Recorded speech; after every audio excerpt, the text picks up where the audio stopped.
कक्षा 9 के प्यारे छात्रों, आइए आज पहला प्रोजेक्ट देखा जाए कि आपको कौन-सा प्रोजेक्ट लिखना है। पहले प्रोजेक्ट में आपको लिखना है किसके बारे में? जल प्रदूषण के बारे में, ना? तो आप सबसे पहले लिखिएगा प्रोजेक्ट 1 विषय जल प्रदूषण, प्रदूषण के कारण, प्रभाव तथा रोकथाम के उपाय। क्या लिखेंगे आप? जल प्रदूषण, जल प्रदूषण के कारण, प्रभाव तथा रोकथाम के उपाय। इतना ही आपको लिखना है। उतना ही आपको प्यारे बच्चों लिखना है जितना आपसे कहा जा रहा है, जितना आपसे बताया जा रहा है। अब है प्रस्तावना। तो इसमें आपको लिखना है कि पृथ्वी के लगभग 70% भाग पर जल विद्यमान है। यह विद्यमान जल शुद्ध अवस्था में है, किंतु मानवीय क्रियाओं के द्वारा इसे शुद्ध जल में प्रदूषण की मात्रा बढ़ती जा रही है। उसके बाद आपको आपकी दूसरी हेडिंग जो है वो उद्देश्य लिखना है। लिखना है कि इस प्रोजेक्ट के द्वारा हम जल प्रदूषण के कारणों, प्रभावों तथा रोकथाम के बारे में जानने का प्रयास करेंगे। अगली हेडिंग आपको डालना है जल प्रदूषण के कारण। क्या डालना है? जल प्रदूषण के कारण। लिखना है कि जल प्रदूषण की समस्या दिनों दिन बढ़ती जा रही है। पृथ्वी के 2/3 भाग पर जल होते हुए भी इसमें मानव के उपयोग, मानव के उपभोग योग जल की मात्रा कम है। जल प्रदूषण के कारण, ना, ये इतना लिखने के बाद आप दूसरी स्लाइड पे आइए। में आपको लिखना है आगे कि में अनेक कारण अपनी भूमिका निभाते हैं। प्रकृति से प्राप्त जल का मुख्य स्रोत वर्षा, मुख्य स्रोत क्या? वर्षा, वर्षा है। वर्षा का पानी ही भूमिगत जल स्रोत बनाता है। वर्षा का जल आरंभ में शुद्ध होता है, किंतु वायुमंडल की ऊपरी सतहों में जैसे जैसे यह पृथ्वी पर आता है, इसमें धूल के कण, गैसों व अन्य अशुद्धियां मिल जाती हैं, जो जल में घुलकर जल को दूषित करती हैं। भूस्खलन तथा ज्वालामुखी क्रियाओं द्वारा भी जल प्रदूषित होता है। इसके बाद लिखना है जल पर्यावरण के मानवीय कारण, यानी जल प्रदूषण के मानवीय कारण जो हैं, इनके बारे में आपको लिखना है।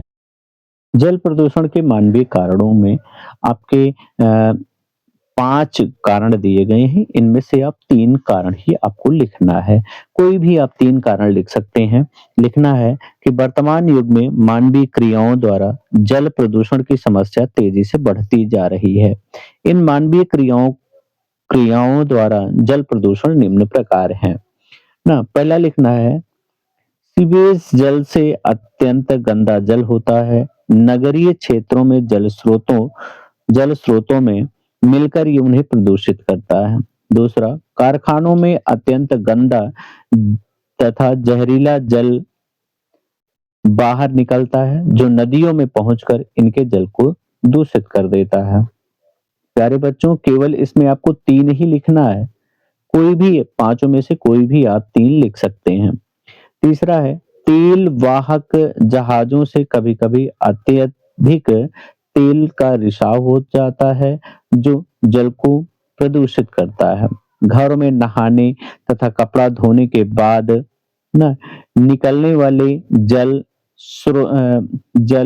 स्रोतों में मिलकर उन्हें प्रदूषित कर देते हैं। पांचवा है खेतों में उपयोग हो रहे जहरीले उर्वरकों के वर्षा जल के माध्यम से नदियों में, ना, नदियों में जाने से भी जल प्रदूषित हो जाता है।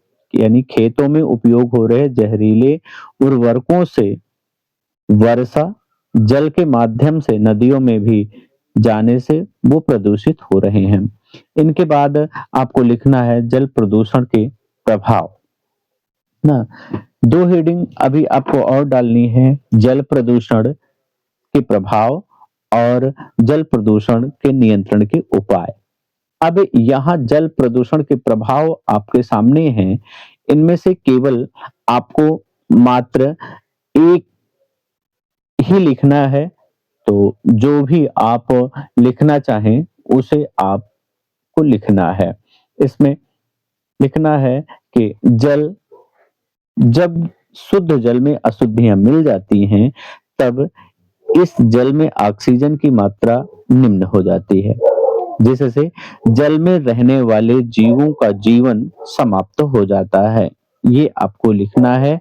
और यदि आप इसमें लिखना चाहें तो सिर्फ इतना आप और बढ़ा सकते हैं कि ये तीसरे में आप इतना और बढ़ा लीजिए कि प्रदूषित जल के पीने से तरह-तरह की बीमारियां उत्पन्न होने का खतरा हमेशा बना रहता है। ऐसे जल को पीने से मृत्यु तक होने की संभावना रहती है। तो इसमें आपको पहला लिखना है और तीसरा लिखना है, दूसरा आपको नहीं लिखना है। यानी इसमें सिर्फ 2 ही लिखना है आपको।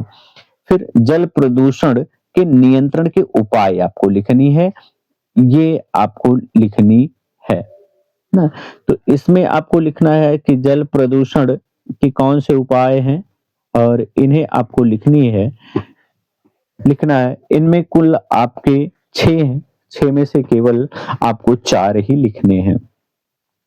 जल प्रदूषण देखिए, आपको कोई भी आप 4 लिख सकते हैं, जिनमें जहाज़ों से तेल का रिसाव ना हो, इसके लिए अच्छी किस्म के तेल टैंकरों का निर्माण कराया जाए।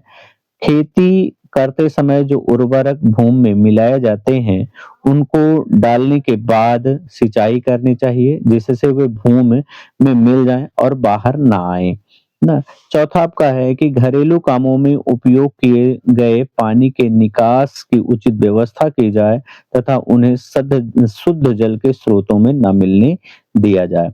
5वां है आपका, कारखानों से अनेक प्रकार के अपशिष्ट पदार्थ निकलते हैं, अतः उन्हें नदियों में ना फेंका जाए। और छठा आपका है कि संशोधित हो जाने वाले पदार्थों को संशोधित करके ही उपयोग में लाया जाए। ये आपको लिखने के बाद आपको निष्कर्ष लिखना है और निष्कर्ष में आपको ये केवल इतना ही लिखना है। निष्कर्ष में आपको लिखना है कि प्रोजेक्ट के द्वारा हमने जल को प्रदूषित करने वाले कारणों, प्रभावों तथा नियंत्रण के उपायों आदि का अध्ययन किया। ना इतने लिखने के बाद आपको सिर्फ ये लिखना चाहिए लास्ट में, क्योंकि जल ही जीवन है। बस आपका पहले प्रोजेक्ट में आपको इतना ही लिखना है। दूसरा प्रोजेक्ट आपको जल्द ही मिल जाएगा।